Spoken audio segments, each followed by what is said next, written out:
Hi, this is Desean Berger of Odyssey Performance. We have a training facility in Vista, California. We train athletes, youth athletes, collegiate athletes, some professional and overseas athletes. You can find us at Embrace Odyssey at everything, Instagram, Twitter, Facebook. Everything's Embrace Odyssey. And check me out on the Burkdoeswork podcast. All right, what's up, everybody? I am Ricky Burke. This is the Burkdoeswork podcast. I believe this is episode number 17 with Desean Berger. Berger. Oh, shit. Berger works too. Yeah, Berger works too. We're going to leave that. Is Berger? Yeah, it's Berger. In Germany, it would be Berger. I could have swore you told me it was Berger one I was time. probably messing with you. That sounds like something I would do. Well, anyways, I'm here with Desean Berger of... You got me all messed up now. Oh, my God. No, that does sound like something I would do. Say Berger to you? Yeah. I'm sure I did that. I'm going to fast forward this part. Jesus Christ. All right.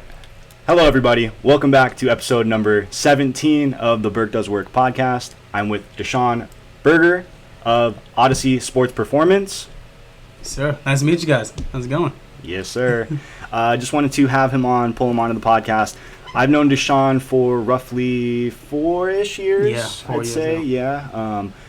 We worked together for about a year at a commercial gym, and then he successfully was able to break off and open up his own business. So I wanted to give him the opportunity to come on, have more of like an unofficial interview again. So excuse the ums and uhs. It's a constant work in progress. But Desean, in a quick, 3 to 5 minute elevator speech, let the people know who you are and what your purpose is with Odyssey Sports Performance. Okay. Well, hi, I'm Desean Berger. Odyssey is where we just train athletes, man. We work with athletes from 7 to all the way up to 23, 24 college athletes. I didn't think about that, sorry, throw me off. No, you're good, man. You got edit buttons and stuff, ums and uhs. Beautiful. The first 5 minutes of the pod are always nice and loose, Uh-huh. but once you actually get the conversation going, it'll be easy to just flow. Gotcha. So don't stress too hard. Okay. Well, I've been training for about 7 years now, for about a while now. I've been, I'd say, as Odyssey unofficially for about 4 years since I left. 3 years since I left, and then 2 years like with an LLC, Odyssey Performance, big fancy sign. Gotcha. So we're 2 years in October actually. Nice, man. So, Well, yeah. congratulations. Thank you. So, kind of getting into the entrepreneur side of the business, what specifically got you into the kind of sports performance kinesiology background, and was it always a thought in your head to own a business or to run your own private gym? How it got me into, I think we all kind of were playing sports as a kid. That's kind of what got me into this world. I think I started looking into the training side when I got injured my sophomore year of college playing rugby. I spent like 3 months in the trainer's room, so I was just hanging out with the strength coach, and I really loved the fact that he got to work with so many different athletes on a regular basis. Mm-hmm. And I grew up playing basketball my whole life, and then played rugby collegiately. But on a regular basis, he would work with a basketball team, and then football team, and then something else. It was just like every single sport, which I kind of like because I still loved all sports. Nice. So that's kind of what got me starting into the training world, and then I started coaching club, and that kind of made me really lock into the training side. Got you. What was the injury? I tore my groin. Ooh. Yeah, I tried to cut back, and a big Samoan dude just hit me in the leg and snapped my leg open. Yeah, I feel like those big Samoan dudes are some people to watch out for. I was trying to get away from him, honestly. I didn't do it very well, but yeah. No, that's all good, man. I guess so. That's the quick intro to Desean Berger. Sorry for initially mispronouncing your last name. He was messing with me before, but just wanted to real quick open up the floor to you. Obviously we've known each other for a little bit. Is there anything off the bat that you would like to tell the audience, kind of before we get into more of like a interview-esque style questionnaire? Specifically, nothing specific. It's just, I love training. I love performance. Just like everyone that watches this podcast, I'm sure. I like a different route to performance. I think I see Odyssey actually means a long, difficult journey. So I kind of see performance, and more specifically sports performance, as a long, sometimes difficult journey. Mm-hmm. So I've always gravitated towards that. So Gotcha, yeah. I think I love learning about training and performance. So tell me more about the type of athletes that you train, coach. I know you said ages range anywhere from 7 or 8 all the way up to 20s and 30s. You know, general American sports, the big sports, football, Baseball, basketball, football, soccer, things like that. But what type of client are you typically training? Mm-hmm. Where are you getting most of your business? How are they, from a young athlete's perspective, how are they hearing about Odyssey? What are you doing to kind of outreach and get people in? So I started off coaching basketball. I coached basketball for years, and so when I first started, probably about 85% of my clientele were basketball players. Okay. Just because that's the people that's the kids I had access to. Mm-hmm. And then over time, between like siblings of those athletes playing other sports, I kind of organically have grown to pretty much, you said, all the major sports. Mm-hmm. We got football, basketball, baseball, a lot of soccer athletes, cheerleaders, and actually recently about 7 jiu-jitsu fighters have come over on board. Hey. Those guys are badasses. A little 12-year-old is crazy. Nice. So it's definitely grown to pretty much all main sports, all like the main well-known sports we train. And then, sorry, just to interrupt. Are you focusing? So, in the office here, you focus more on the sports performance aspect of it.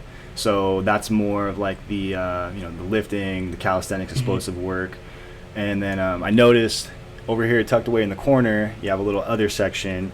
Tell me more about the kind of side ventures too as well. Oh yeah. So we actually have a sublease or one of our offices to a physical therapy company. So they don't specifically work with athletes, but they obviously this specific unit works with a lot of our athletes on the rehab side, on like obviously injury, coming back from an injury, post-concussive stuff like that. So it's definitely been a good partnership just because it keeps everything in-house.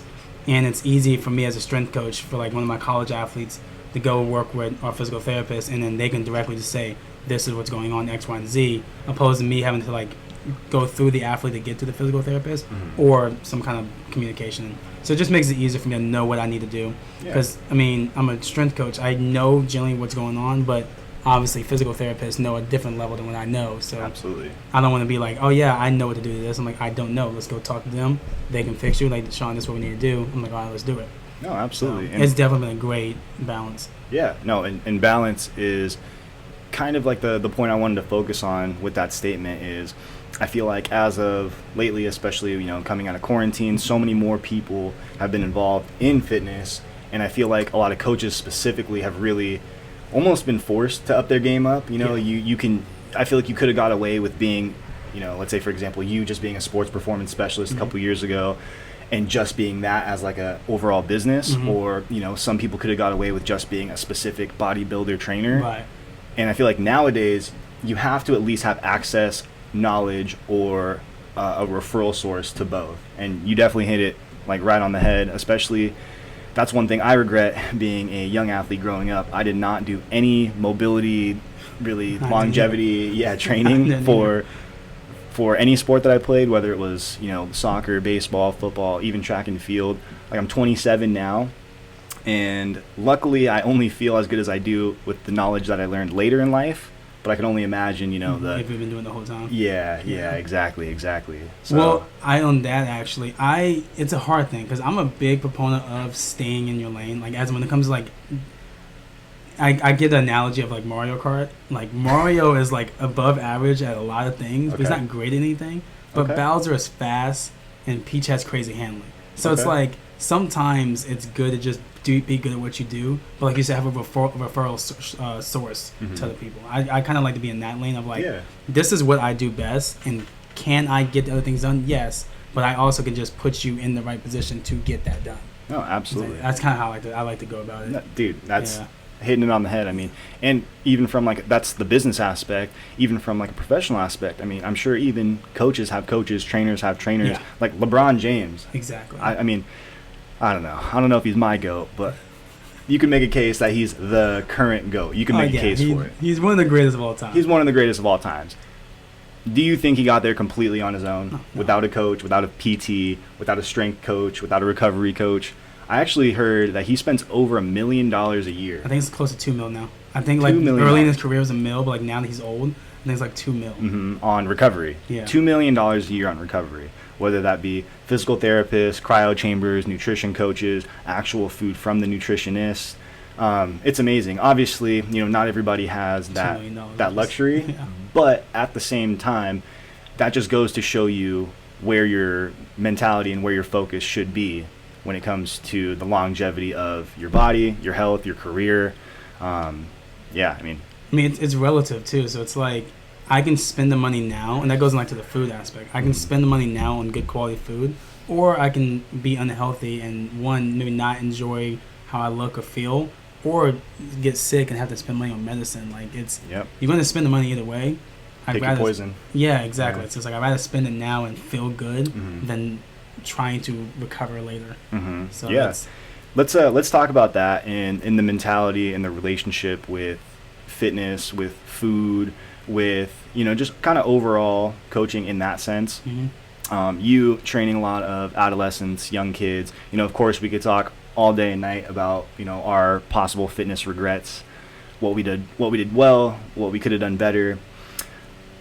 You've kind of explained to me before the podcast, and I'll kind of let you go into it. You've had to adopt more of a mentorship role because you were kind of saying, as the sole proprietor of Odyssey Performance, you don't really necessarily have anybody to keep you in check, and you're obviously responsible for hundreds of adolescent kids. I mean, what are some of the advice, motivational talks, challenges that you've experienced with the kids that you've been coaching as of lately? It's the biggest thing I've learned and realized over the last 2 years is this is only such a small percentage of what they deal with in their regular lives, which that, but until you really experience it, or I guess they bring it forward to you, you don't really realize it. It's before, and I know I had this mindset, before it's like, you have homework, I got that, you got this, that doesn't matter, we are focused on training. And then honestly, you look back onto it and you feel like an old person saying it. I'm like, that's not true. It's like when I'm 16, the girl not want to go with me to homecoming is a big deal. Yeah. Or us going to the beach and that guy has abs and I don't is a big deal. So it's like those kind of things. I, as a coach, yes, but also as a mentor to a lot of athletes, I do want to care about now. So speaking on the food side, that's been a big adjustment. It's just how, in the sense of more, let's say, splitting up in guys and girls. If a guy's like, yes, everyone wants to gain muscle, everyone wants to be buff, and yes, it's obviously calories in and calories out, but then they go in the deep end and just start eating everything, and we know that's not the best method. So it's now trying to curve eating styles without making eating disorders. You know what I'm saying? Because it's such a fine line. Great point. Yes, it's such a fine line. It's like someone that's crazy macro checking. What's the difference in that and a slight eating disorder? I won't do this, and that can be bad, especially on the teenage girl side. Yeah, I was just about to say, from a hormonal aspect, going through puberty, from guys and girls, how cortisol levels would spike already with stress, but also things like excessive stress. I'm sure, at least when I was in high school, and I'm positive it's the same, we had vending machines filled with sodas, chips, popcorn. Easy. It's easy, but at least the research that I've done and from what I've experienced personally, all those processed foods are just fillers, and you don't feel satisfied. You're going to constantly, basically always be forcing yourself to eat junk food because you're so hungry from being a student athlete that you're not fueling yourself with the right fuel. You might feel temporarily full, but then it reflects obviously either in your performance or how you feel mentally, how you look at yourself, how you look at your workouts, how you look at obviously going to the beach, and how you feel about one guy looking a certain way and you not, or your performance not necessarily being where it wants to be given the work you've put in. And good. I'm glad you brought that up, because I wish when I was younger I just focused slightly even on, not as much soda. I don't have to have a soda every single day. I don't have to have a bag of chips every single day. It's crazy though, how, and it's more so now because it makes me feel old now, but there wasn't Apple Pay when I was a kid, so I had to have cash, and my parents didn't give me cash, so I just couldn't buy stuff. That's a great point. So now, do Apple Pay Venmo? Because I know at the university I'm a coach at, they have a vending machine, and luckily she actually stocks it with beef jerky bags. And I buy 2 of those a day. Yeah. And it's just, I can quickly just bam do it. So if you don't have a good option, but it's so easily accessible, the kid's gonna eat it. Dude, that's a great You know point. what I'm saying? Yeah, It's so easy. we didn't have Apple Pay. We didn't have Venmo as an option. Uber Eats. Like, dude, I remember. Someone can bring bad food to you. Yeah. It's a crazy concept. Uber Eats, Postmates, like that was not even a thing back in like early 2000s. I remember my mom was a waitress growing up, and she used to get all of her like tips and stuff. She used to throw all of her change in this bowl. And I used to always like pick out the silver change, like the quarters and the dimes and the nickels, and I'd go to the vending machine on the way to school. Yeah. And I would like just get like Pop-Tarts and all the bullshit stuff that you should not be eating. Yeah. And it's so funny because, you know, when you're a kid, you're just, you know, whatever. You're hungry or you just want something sweet. And it's just so funny because had I just woken up, I mean, granted, I'm a child, but had I just woken up and just like cracked a couple eggs or had some oatmeal or, you know, just been a little more mentally conscious about what I was constantly putting into my body, if I really break it down, I'd say 80% of what I was eating from 14 to 17 was crap. Yeah. Straight crap. Yeah. Yeah. That Straight sounds like crap. me. Luckily, I lived on a farm my whole life, most of my life. So, like, well, I won't say on a farm, like in the South, very close up. My grandparents lived on a farm, and I was there almost every weekend. Okay. So, like, I was in a position where, like, for the most part, the food I ate was pretty healthy. But being in the South, they like to fry everything. So, like, you know what I'm saying? It was like sometimes it was all fresh food, but it was fresh food deep fried. So it's like, Yeah. you know what I'm saying? It's like, it wasn't processed, but like it's fried now. Yeah, yeah. So it definitely is easy to just eat like crap. But like I didn't realize as a kid, now as an adult, eggs are great. Yeah. Like rice is great. Peppers and onions in your eggs, amazing. Avocado. So this is actually something I just found out recently, which I'm going to kick myself in the ass for. And I don't know, maybe you might not even know this. Did you know that white rice is gluten-free? I never thought about it. I never really thought about it either. But I always just kind of assumed. But yeah, white rice is gluten-free. I had Seriously? no idea. Yeah. I mean, kind of like just an awkward side note, but from a nutritional aspect. So if you don't know, now you know. White rice is gluten-free. That's crazy. Yeah, So that makes, you wouldn't assume so Isn't it either. just as healthy as brown rice? Like, what's the difference? Apparently, the white rice is just... It's harder to break down. Yeah. Starch? I guess. I don't know. Because would Just that wash be it off. gluten, technically? I don't know. I thought gluten was Yeah, like that's a what I'm saying. I cornstarch. thought that's what it was. If you guys know the true definition of gluten, please let us know. Have you seen oh man, somebody has a stand-up. They're like, oh no, it's gluten. It's all the bad stuff. It's like fat, that's a gluten. Sugar, that's a gluten. No, Hey, but it's but not that really. It's not logic- really though. It's a funny like comedy skit. But kind of wrapping back up to the pod, I wanted to talk about, and I actually forgot about this. You talked about coaching at university. Well, I won't blow up your spot and say what college it is, but what are you doing there? So I'm actually the strength coach for the men's basketball and women's volleyball teams. So probably two of the more successful sports at that school. How long have you been doing that for? Men's basketball is my second year, and Okay. women's volleyball, I started for them right when the season ended last year, so all off-season, preseason, and now in-season. So like a year and a half, I guess. Nice. So we're coming up on like 2 years for both of those, and it's been a dream come true. Nice. It actually was a funny way I got into it, actually. Yeah, tell the story. So the athletic director, again, this is aging us now. The AD at the university I went to school with. Okay. So I went to high school. So I've always wanted to work with college athletes, and I didn't know about the way of getting into it because obviously I own my own business. So now I'm not in like the university world. Mm-hmm. So I was like, you know what? I'll volunteer. I'll just go help the strength coach there. And it was an NAIA, so it's a smaller school, so they don't really have like a strength program. Mm-hmm. And so I reached out to her. I was like, hey, how can I help out or volunteer coach on the men's basketball team? I just want to work with the strength coach or whoever it is. And she put me in contact with him. She's like, oh yeah, he would want that. I talked to the coach, and he was like, actually, my assistant coach does the strength training. He leaves on Friday. Can you start Friday? And it was like Monday. And I was like, yeah, sure. What? So I started Friday. And It's crazy how the universe works. Right? And Yeah. all he had left in the budget was $750. And I'm blessed to be in a good position, but that's not a lot of money for 9 months Absolutely. of working, Mhm. 3-4 days a week. Yeah. And so I did it because I was like, this is what I want to do. So I did it.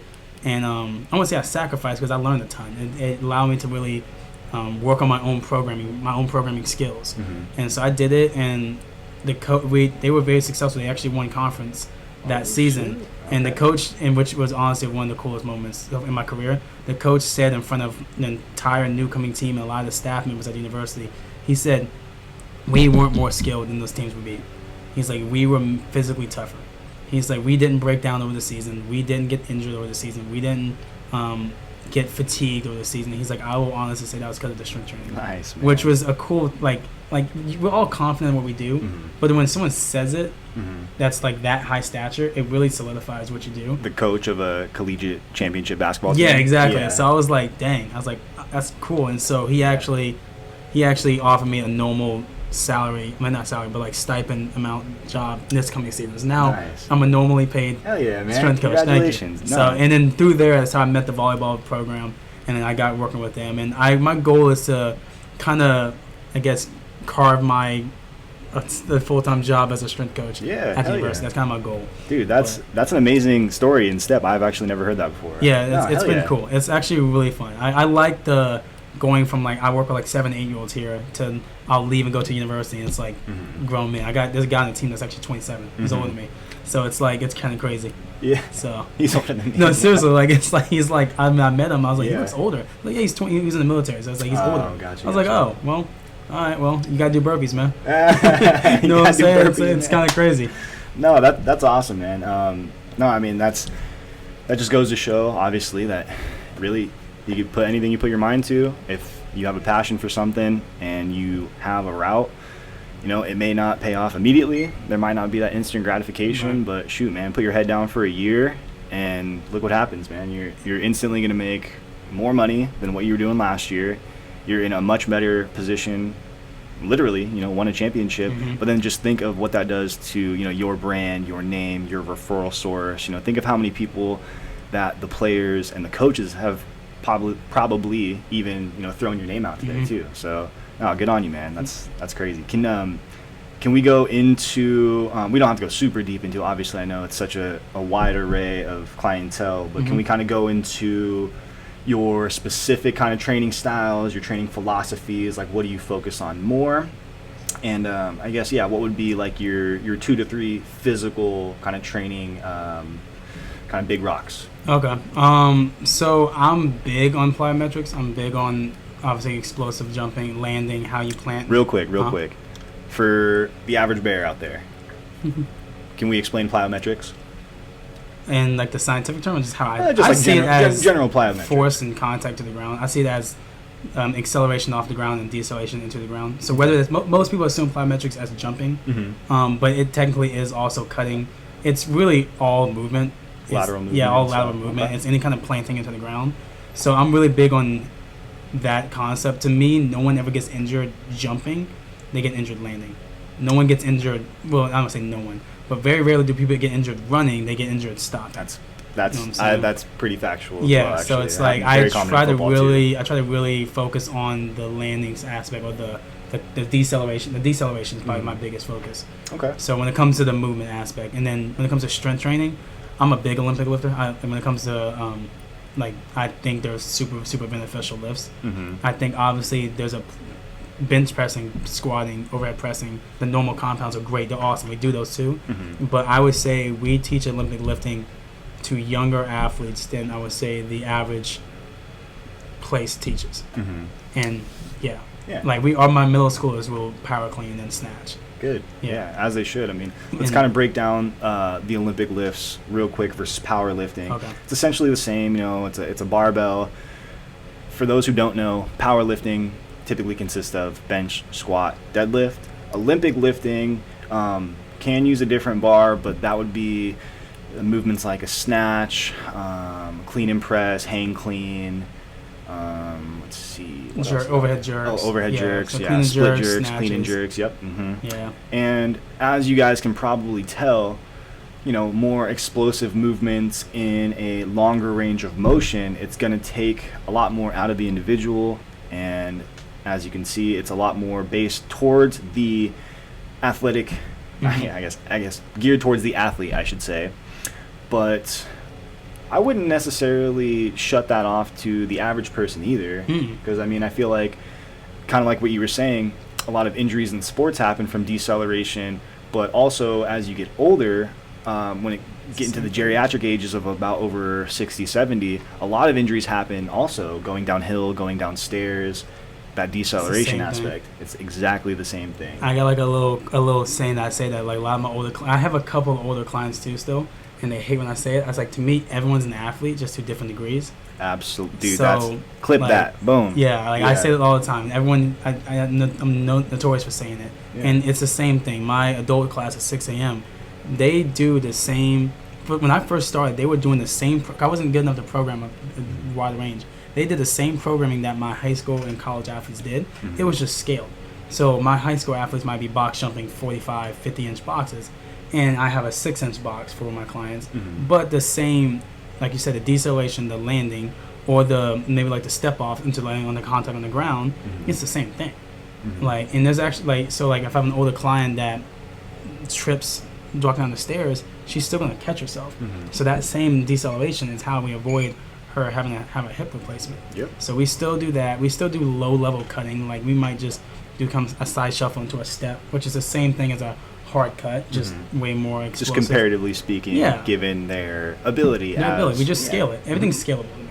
Everything's scalable. The only difference in my levels of training when it comes to like my beginners, intermediate, and advanced is more so their maturity in their sport and their mental maturity. As in like a 6-year-old kid can't focus for an hour long to do anything. You know what I'm saying? So that's a great point too. Yeah, like it's my training is beginners, intermediate, and advanced. So it's generally elementary, middle school, and high school. Mm-hmm. That's kind of how it is. But I have 8th graders that have been with me for 3 years now that one have gone through puberty pretty early and are mentally mature enough. They train with my advanced, and they're 8th graders. And I have 9th graders I'll meet and come to me, and they're not ready at all, and they'll train with my intermediate. Mm-hmm. And that's why I wrote those that way, so that it's intermediate training, not middle school training. No, that's a great way to put it. It's all scalable, and especially when it comes to, like you were saying, like a muscle maturity or an athletic maturity, even a mental maturity standpoint. You gotta walk, you gotta stand first before you can walk. You gotta walk before you can jog. You gotta jog before you can run before you can sprint, and you gotta take that approach, whether it comes to your fitness, your nutrition, your life, your relationships, your job.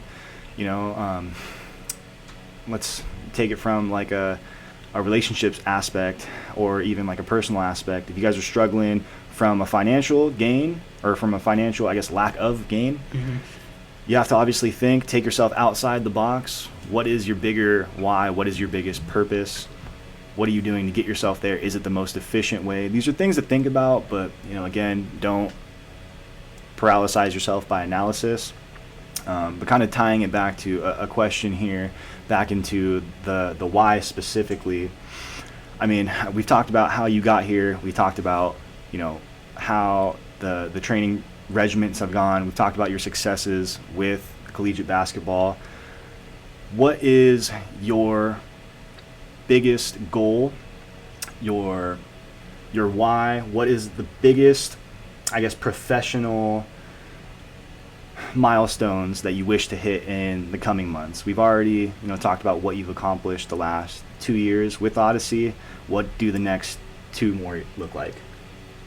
Short-term goals are probably expansion. It's probably expanding the gym so that obviously it'll bring in more money, which is awesome, but it will allow me to have overlapping classes, which means I can add another class, because I want to be able to separate my classes even more. And I want to be able to have a novice, beginners, intermediate, and advanced, which will really separate and more.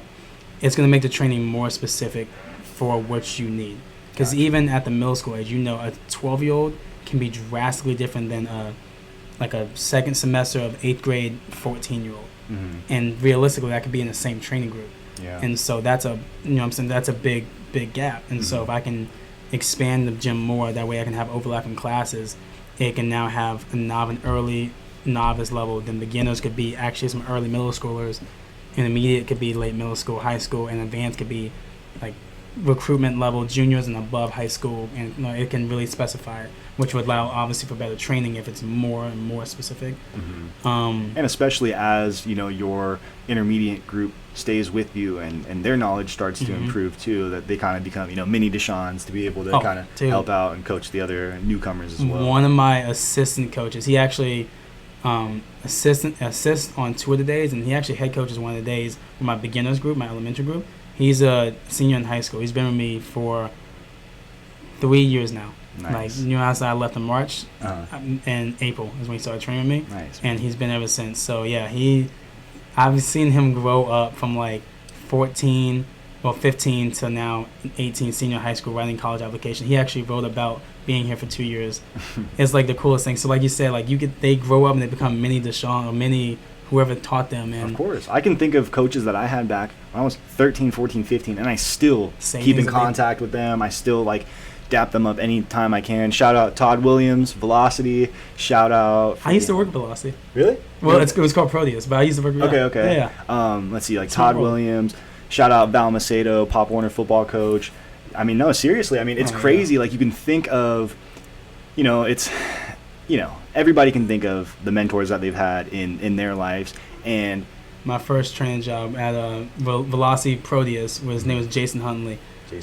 Honestly, I love that. Like, and looking back on it, him and Cal Chatham, I've learned so much from. And Jason specifically, very different personality than I am. I'm a kind of I won't say my jokes. I've gotten more serious over the years, but I'm definitely more of a like lighthearted person. Mm-hmm. Jason's very more military style, and it's funny because a lot of our way we train, I learned from Jason. We train on the clock. Everything is timed on the clock. Mm-hmm. Almost, people like to call it CrossFit because it's like EMOMs, but it's like every 3 minutes you gotta get 2 compounds done, whether a superset done. It just keeps us routine and discipline. Yeah. But I got that from him. So it's like he says things all the time that I still say to this day, and it's crazy how someone can affect you that much. Yeah, that you don't even realize at the time, and you kind of like fight it at the time. Yeah. And then now I'm like, wow, I totally agree. Yeah, and I think that kind of bringing that back to obviously why it's important to have a mentor. It's also equally as important to be coachable as well. Like, let's say if we had our mentalities with both of us, with our mentors or coaches that we've had, let's say we didn't listen to them, we may or may not be in the positions that we are now. Right. So at the end of the day, show love where love is due, but always constantly be learning, always constantly be pushing yourself and moving forward. But that's something I had to learn is now going from a position when we worked together. I had someone that like I could just go talk to and would always be teaching me, or was like looking to teach me something. Now I have to actively go out my way and to learn, because if I wanted to, technically I know the most. Out of all the coaches, I can hire coaches that don't know more than me, and then I'd be the smartest one and not learn. But that's a horrible way to go about it. I try to find coaches that know stuff that I don't know, or have one of my coaches, Sophia. I think I can say her name. She's probably fine with it. But she is she does like most of my powerlifting, so bench, squat, dead. She does that, and that's what she does. So it allows me to really focus on the athletic, the performance side, like the turf work stuff. Nice. And I learn stuff from her all the time, and I like bounce ideas off of her, and it kind of forces me to always be learning because I have to always teach to more coaches. Dude, yeah, so. And that's very common in. I mean, obviously, I feel like with everything, but especially in the martial arts world, I feel like the more you coach, the better you become at it. Too. And, I mean, it's obviously same thing with training. Yeah, same thing with everything, obviously. But, but no, I mean, that's awesome, man. I mean, I can't believe how far you've obviously been able to come, and you could definitely tell you've not even hit your pinnacle yet. And I'm honestly really impressed, and I'm happy to see that you're able to kind of structurally differentiate yourselves and your training styles from a lot of other kind of commercial, or not even commercial, a lot of other private athletic trainers. Like, I love the fact that you split everything up from individual experience. I really admire the fact that, when it comes to, a strength and explosive aspect, it starts with the ability to be mobile, stable, strong, and then explosive. And I really like that you're emphasizing all those, the mobility and the stability with having in-house physical therapist, and then also having your assistant, Sophia, handle more of the strength-based stuff, and then you are essentially the pinnacle of that explosive pyramid, Yeah. So that's awesome, man. And it definitely allows, I think when I started getting coaches that have different, I don't want to say backgrounds, but different strengths and focuses, it allows everyone to kind of take ownership of what they do, and which means no one really gets micromanaged. I obviously know how to do what everyone does, but I mean, that's what she does. I'm going to let her do her thing. So it's like, it allows me to not have to micromanage because they're pretty confident in what they do. So it's a really smooth pyramid because it's not like so much me at the top trying to micromanage everything. But they're also confident because you allow them and you build that confidence with them, right? Yeah, which is hard. Yeah. It's hard because I think for the last 2 years in October, so for the last, but the first Let's call 13, it October. It's September 25th. Is it? It's October. Okay. 2 years. Congratulations. You made it. Yeah, but congrats, like man. the first 13, 14 months, it was just me. Like there was no physical therapist. There was no other trainer. There was just me in an empty gym, like 18 hours a day. Yeah. So the entire clientele for that first 13 months came for me. Not me being a big deal, but it was just me. It's just me. So I sold them. I kept them. So when you bring other people on board, and especially also, and this is just being honest, it's like me starting off, I can't pay someone a $150,000 salary to go get some world-renowned strength. Like I'm getting people that were me 3 years ago and teaching them how to be, to be where we're at now. Yeah. And so it was hard to like let go and almost like let go of my child and be okay with me. Like the first time I wasn't here for a training session or one of my high school groups, it stressed me out. I was literally at a Padres game on my cell phone with the security camera on the whole time because I was like, I don't want anything to happen to my kids. Yeah. You know what I'm saying? So that was hard. That's not easy. And to this day, it's hard. Yeah. Like I definitely am. My off days, like I'm not on the schedule every day. I'm still here most times. Yeah, yeah. You know what I'm saying? I get you. Yeah, I mean, like, delegation for your baby. It's hard. Right? It's hard. Yeah. But it's healthy though. Yeah. No, that's a great way to put it. It's definitely healthy. I feel like, you've got to learn to take days off. I mean, of course, you immerse yourself in the business, and that's what keeps it going and keeps it successful, but you got to take those play days. You know, obviously, sometimes a little less than others, but no, man, I mean, again, I'm super proud of you. I mean, I want to wrap up the pod, and I want to do some cool kind of videos out in the gym. Maybe kind of show. I noticed you have a specific strength board out there. Talk about that real quick. Which one? The one hanging up next to the banners. I'll get a video of it so you guys can see it on any media. But you have names, and you have, I think, like weights, and you have like the max, like the leadership board. Yes. Oh, okay, yeah. So I mean, honestly, it was so cool. We used to have that written on a whiteboard right here. Okay. And another gym closed down, a good friend of mine, and he had it just laying around. He's like, "You want it?" I was like, "Yeah, sure." And I went through my system, found everyone's numbers, and put it up there. And that changed the mentality of the gym. It was crazy. I never thought I would do that. But as soon as you put up on the board, this person got this person got this, every single day, people are like, all right, what did they get? I'm going to go hit that. They're just trying to beat it, which just obviously elevates everything. And I got college athletes coming in that wanted to do it. And, like, it's been crazy. Like, I didn't realize oops, sorry. No, you're good. I'm sorry, so sorry. Fire. I know, right? Put this on mute.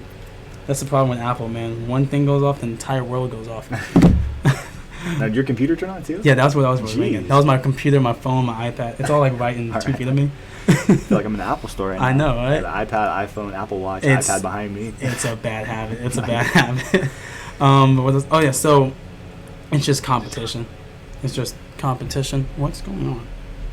But no, I mean, that's awesome, man. Like, friendly competition with the board. I'm going to give you guys a little more in-depth tour and give you guys some visuals and whatnot. But I guess final thoughts, wrapping up. I mean, do you have anything for me?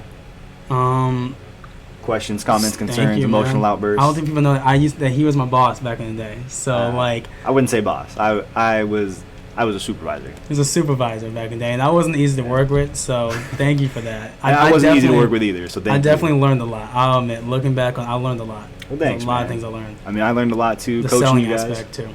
Oh, good. That's a people don't realize. I think if everyone wants to own a business, be okay with understanding that you're not going to train most of your day. Like, the selling part is probably more important at the beginning than the actual training, because at the end of the day, you have to keep the business, and the rent is due in the first of the month every month. So you have to sell, you have to market, you have to do your finances, and you probably not going to have the money to pay someone to do all that. So it's up to you to figure it out.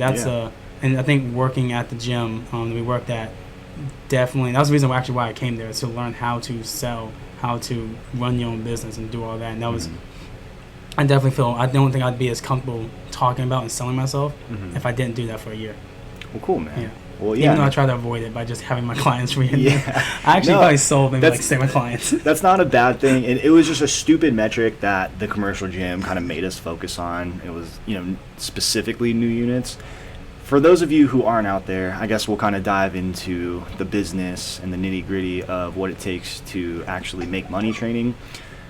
And this will be kind of short and sweet, but obviously you have your clients, and what you want to do is obviously charge your clients the hourly session rate. You can charge them either monthly EFT or per session cost. Basically, the way that I like to kind of structure it is, at the end of the day, that person's in front of you for a specific reason, right? They come to you for a sports performance specifically, or maybe their parents or their coaches get recommended to you for that reason.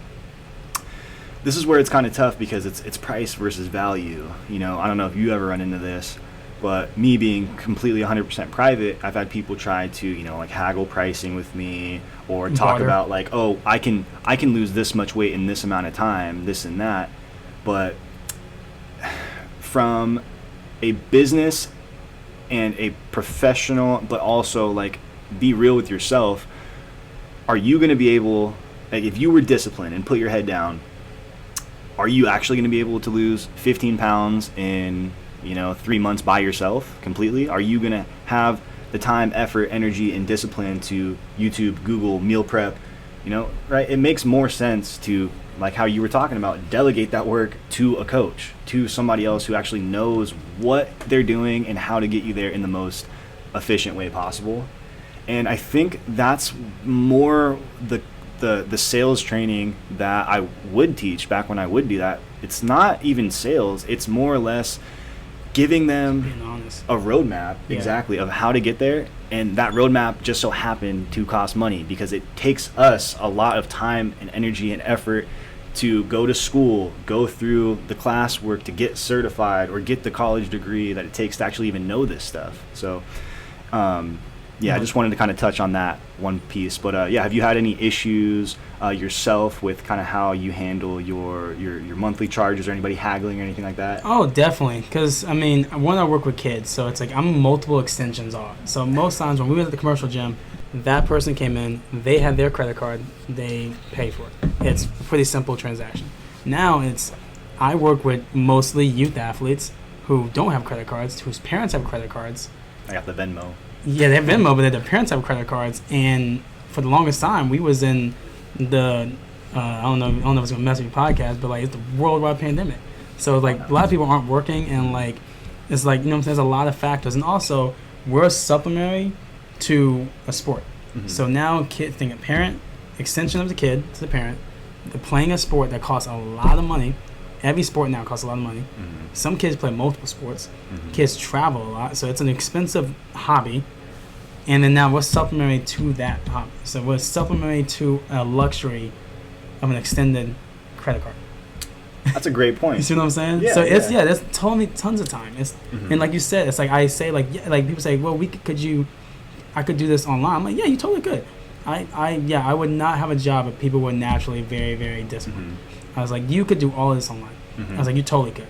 But are you going to? Yeah. Do you have the self-discipline and accountability? Because I don't, and I own this place.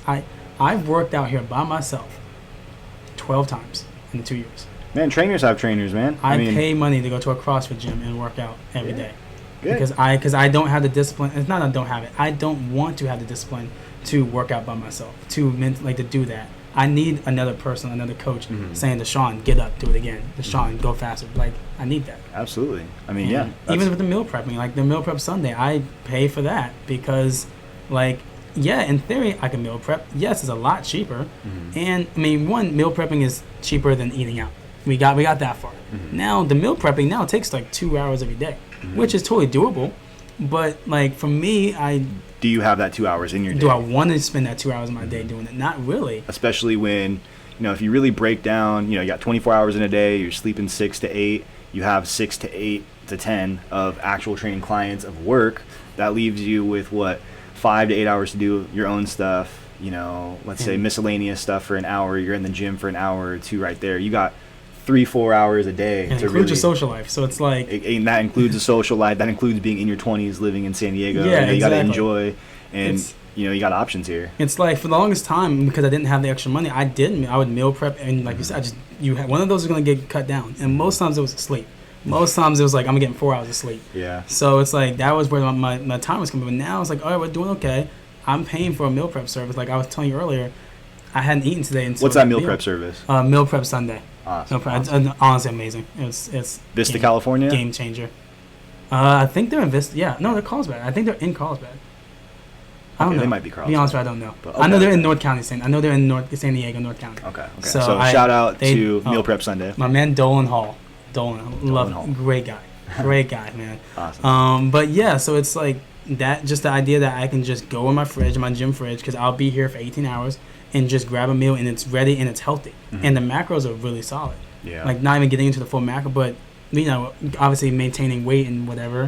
Mm-hmm. I just did an episode on macros actually, so if you have any questions, comments, concerns, revert to the last episode. But sorry, go on. No, like it's hard because I mean, you know, when you were the supervisor, it's like I used to train 6 days a week, 2.5 hours an hour a day. Now it's like if I can get 4-hour sessions in, that's a good week. Yeah, that's a great week. Yeah. So it's more important as you get older and just in life, the nutrition.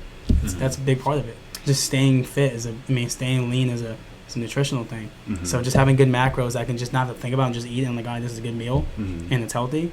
It's worth the extra dollars a month. Yeah. No, absolutely. I think you hit it right on the head there too. Plus Chipotle's expensive now.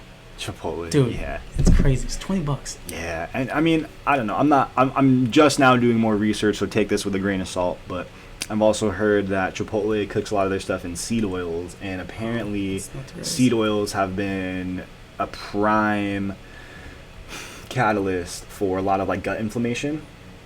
And gut inflammation, kind of going through a rabbit hole, can lead to a bunch of different kind of diseases, anxieties, disorders. We'll get into that in another. Gut health is crazy. I'm now getting into that. Gut health is crazy. And that's kind of reverting all back to, either invest or pay attention to what you put in your body as a child or as an adolescent as you grow up.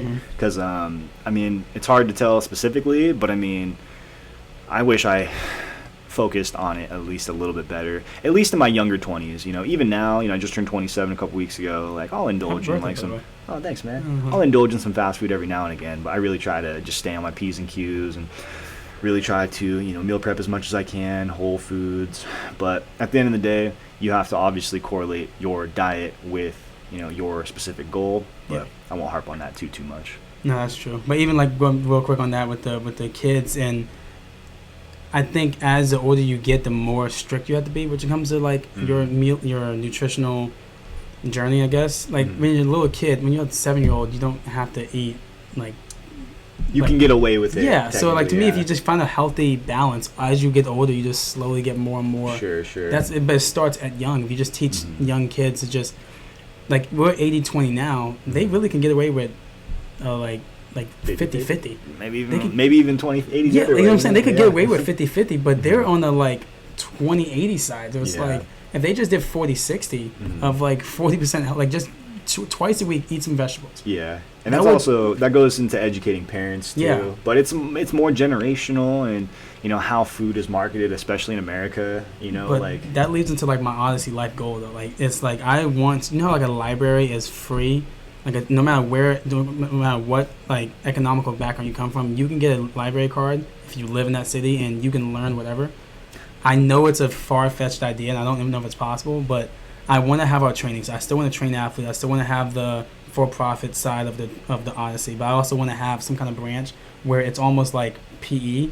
Like we just offer those classes for free and like nutritional classes for free, and it's just like a library card. Now there's gonna be some restrictions on it because it's just not physically possible to like just let every kid come every day. Sure. But I don't know about you, but since 7th grade, I took PE in 7th grade, and then I tested out of it in 8th grade because I could run a mile in under 85 minutes. I don't know what it was. Yeah, it was something crazy. Yeah. But I hadn't taken a PE class besides like weightlifting and football like since 7th grade. So it's like they're gonna get rid of those classes, and I haven't done A squared plus B squared plus C squared ever in my career, but I have definitely ran a mile multiple times in my career. Yeah. So it's like all right, which one is gonna lead to a longer, healthy life? So if I can at least figure out some way to get that part like government funded or privately funded somehow, where like any kid that lives in that city can get a Odyssey card and just go to 2 PE classes a week and go to 1 educational class a week, that would change. That'd be crazy. Yeah, that'd be That's like next level. I don't know if it's there. possible. Like, I don't know if my Anything is financially if it's possible. But like, yeah, I'm saying, I'm like, why not? Yeah. Like, yeah, why not? Man. Why not? Yeah. So Yeah, that's amazing. That's amazing. I mean, shoot, that's sick, man. I mean, Well, it's gonna happen. We're gonna make it happen. that looks like that seems to be, you know, the Odyssey way and the mission and the goal. There are millions of people out there, and they may be watching, they may not, but what do you want to tell them? Man, it's a journey. It's a journey. It's not just a quick fix. It's performance in general, training in general. It's not a quick fix. It's just embracing the, lack of better, embracing the Odyssey. Yeah, man. And just embracing the journey and just going along with it, because it's a fun ride. Yeah. It's fun being healthy. It's fun being fit. It's fun being able to do things that should be natural for your body to do. Yeah. It's not fun being sore and injured and unmobile. Yeah, and also it's not fun, you know, having, you know, a poor, you know, self-image of yourself, you know, self-reflection, depression, anxiety, you know, and if that's going to be your biggest takeaway of this pod, you know, obviously we hit on adolescence and nutrition. We talked a little bit about, you know, the direction of fitness and how many more people are involved these days. And I think you have a very good shot of, you know, getting Odyssey everywhere. And you definitely hit it right on the head. You know, it's an Odyssey. Embrace the Odyssey. It's a journey, not a sprint. Or it's a marathon, not a sprint, I should say. And, man, thank you so much for coming on. I mean, I really think I covered mostly everything that we talked about. We'll get some cool clips from the gym. But any final closing thoughts? That's all I got, man. Let's go work out. Cool, man. Let's go work out. I'm down. Well, hey, thank you, Desean Berger, not Berger. I think he was messing with me, man. But I think I told you that my first day. I think you did. Because I could have sworn I told that to somebody else, and they were like, yeah, Berger. But anyways. But thank you so much, Desean. If you guys would like to find him, it is Odyssey Performance. It's Odyssey Performance is our company. Actually, we just changed all of our tags. We have the same tag for everything now. I'm really impressed on that. Plug that. It's Embrace Odyssey, and everywhere. Twitter, Instagram, website. All right. I know, that's a big deal. Embrace Odyssey, Instagram, Twitter, Facebook, all that stuff. Hit him up, Desean Berger. Thank you so much for coming on, man, and definitely do this again in the near future. Hey, That was not bad. that was dope, man.